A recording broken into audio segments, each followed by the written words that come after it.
Tältä näyttää meidän vesimelonikasvusto nyt. No terve. Eli elokuun 18. päivä ja nytten käydään vähän tutkiskelemaan tätä meidän vesimelonipeltoa, joka on silloin kesäkuussa tänne pellolle istutettu ja toki se esikasvatus oli siellä taimilla kasvihuoneessa vähän aikaisemmin. Minun nyt katkaista tästä yksi oksa. Nyt on mukana myös tänään touhuissa mummo, joka oli tänä aamuna jo niin ahkerana, että se oli käynyt jo tempasemassa, ei tiedä niin harsot pois vesimelonilta tänä aamuna ja nyt se on täällä jo Ensimmäinen oksa katkesi. touhuumassa. Nyt se lähtee. Eli tosiaan nyt olisi tarkoituksena, että kokeillaan vähän leikellä tätä. Tää alkaa olla aikamoinen turreikko ja jos me nyt saataisiin sitten pikkusen virtaa näihin, eli kasvua näihin melonin möllyköihin, jota täällä on jo aika hyvän kokoisiakin ja useita. Mutta nyt jos katsotaan itse näitä varsia, niin nämä alkaa olla melko pitkeä roikaletta. Ja minä sen verran nyt perehyin tähän vesimelonin leikkaamiseen, että jos nyt halutaan jättää esimerkiksi yksi meloni, niin sitten meidän pitäisi ottaa tuolta melonin jälkeen katkaisu silleen, että siihen jäisi 5-8 lehteä. Koska niitä lehtiä tarvitaan sitten siihen, että se yhteyttää ja pumppaa sitä sokeria tuohon meloniin, että ihan kokonaan ei tietenkään voi sitä lehtimassaa siitä katkaista. Ja sitten olisi myös hyvä siitä naksutella nämä kukaat ja melonin alut, mitä on sen melonin jälkeen, niin poikkeen. Mutta tämä on kyllä semmoinen valtava turrekko nyt, että ehkä me ei ihan nyt pystytä koko maata käymään läpi niin tarkasti, että jokaisesta voitaisiin ottaa siitä ekan melonin jälkeen tolleen niin kuin äsken sanoin, mutta minä sanon äitille, että katkaistaan ainakin tuo latva poikkeen noista, että se pituuskasvu jo pysähtyy, niin sekin auttaa jo huomattavasti varmaan siinä. Niin minä luulen. Latvat poikki ainakin ensimmäisenä. Tai auttaa, jos auttaa.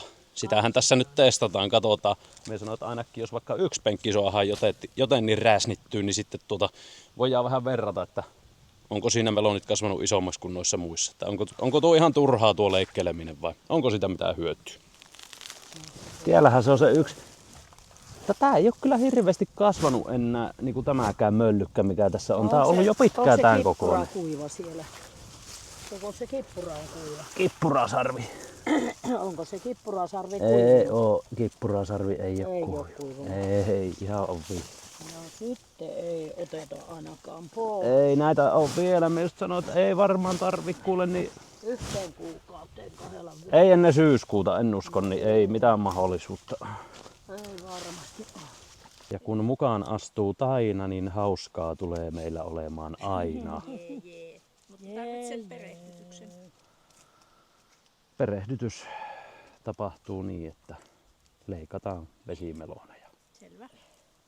Työ voit ottaa keskeltä, niin minä naksin näillä pitkillä saksiloilla nämä reunat.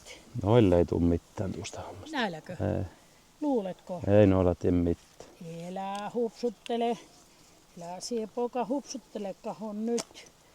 Miten napsahti kuule, niin napsahti jotta. Oi voi. Mikäli en napsahtanut.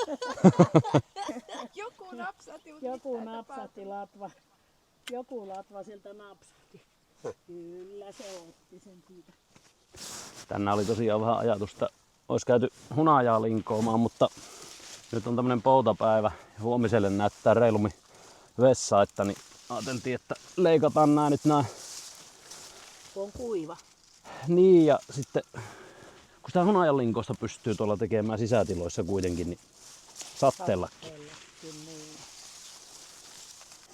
Niin äsken puhuin tuosta kiehkurasta, niin tässä kun tää vesimeloni lähtee ja tästä haarasta tullut tämmönen kiehkura, niin tuo olisi semmonen, että se pitäisi olla ihan kuiva käppyrä. Niin se olisi yksi semmonen merkki, milloin se vesimeloni olisi valmis. Eli nythän tuo on ihan tuore vielä. Niin.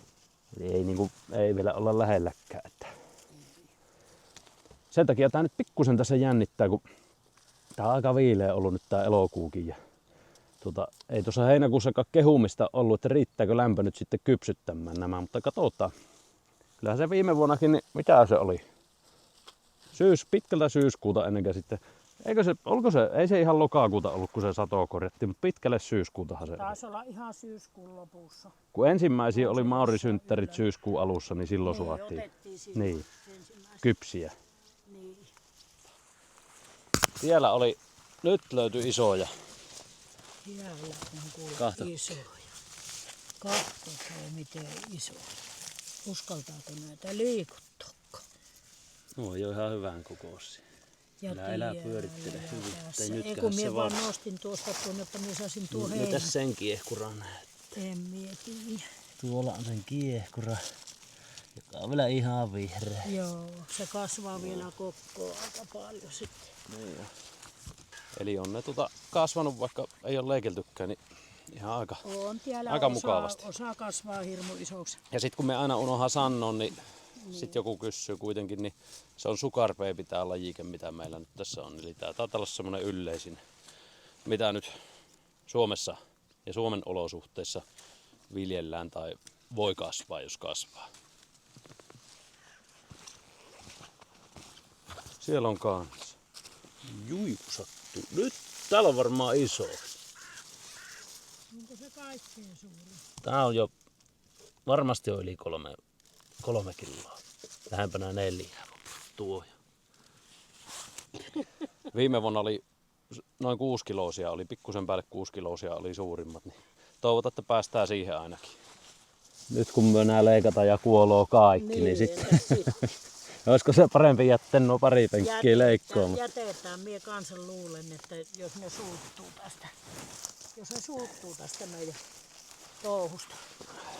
Sitten Tekoäly oli ainakin sitä mieltä, että nyt on, no. nyt on ihan hyvä aika leikata tämä, että ette ole myöhässä, että Ai. nyt kun ne on ne melonit tavallaan kasvanut siihen ja tietää, että mitkä jätetään kunnolla, niin nyt vaan ottaa pois sitten ylimääräisen, jotta ei sitä voimaa mene enää näihin, koska nuo melonit, pikkumelonit ei kerkeä enää kasvamaan eikä kukaat mitä täällä on. Ja sitten se kasvu keskittyy näihin, mitä tässä on, että Joo.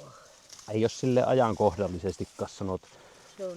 Tuli seremoniat Kesälahden lämpötiloista nyt, että on ihan hyvä, mutta semmonen maininta oli, että kuivana vesimelonin leikkaus pitää kuulemma aina tehdä, että märkänä niin nuo kasvutauit leviää helpommin siitä leikkaushaavan kautta. Eli silloin se kuivahtaa se leikkaushaava siinä. No se kerkii nyt just kuivua, kun huomenna sattaa jo vettä. Juu, ihan heittämällä.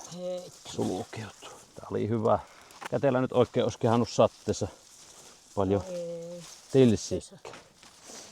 Ei oo vielä, ei oo kiehkurat yhtään on vielä ruskistunut, että monet on jo kysellyt nyt, että joko niitä alkaisi vesimelonia suomaan, niin mä sanon, että ei kyllä uskalla luuppailla. Saat nähdä, että kypsyykö nää tänä kesänäkään ollenkaan, tai syksynä. Kyllä mä nyt uskon, että ne jollain viisiin kypsyy, mutta ei varmasti ennen syyskuuta, niin ei. Ei oo mitään mahdollista. Ei. Hyvää työtä, naiset. Aikamoinen työmaa siinä on. Kyllä siinä nyt oma aikansa meni rapsoissa, vaan tää oli ihan mukavaa. Oli. Minun mielestäni tää oli silleen niinku tässä pihapiirissä ja sitten kun tää on tää katekangas, niin tässä vaikka aina välillä takamuksen lahi jättää menemään ja näin. Nyt se on siitä nyt lähtenyt kasvijätettä aika paljon pois. Ja katsokaa mikäs möllykkä se on tämä meidän möllykkä. Tästä minä ootan, että tulloo jotain. Vähän yritän peitellä sitä, että siihen ei lähde lokit kokeilemaan. Mutta seurataan nyt ainakin muutama päivä, että miten tämä reagoi tähän leikkaamiseen. Niin sitten vielähän tässä kerkiää leikellä näitä muitakin, niin otetaan sitten ne työn alle. Koska me ei jakseta nyt, me ollaan niin uuvuksissa. No ei me ois me jaksettu, mutta jos lähdetään vaikka hunajaa vähän aloittelemaan hunajan linkoista tälle iltoon ja jatkaa sit huomenna ja saadaan sitäkin projektia etenemään. Näin. Itse asiassa minä näytän tästä yhden jutun. Ups. Onko tässä valmiita? On. Tässä on öljyretikkaa. Tämä. Nämä on aika hyviä ihan Ne on syötäviä. Nämä on semmosia... Mitähän tää? Tässä on pikkusen semmonen lanttumainen Ai maku. maku, niin. Haluatko maistaa?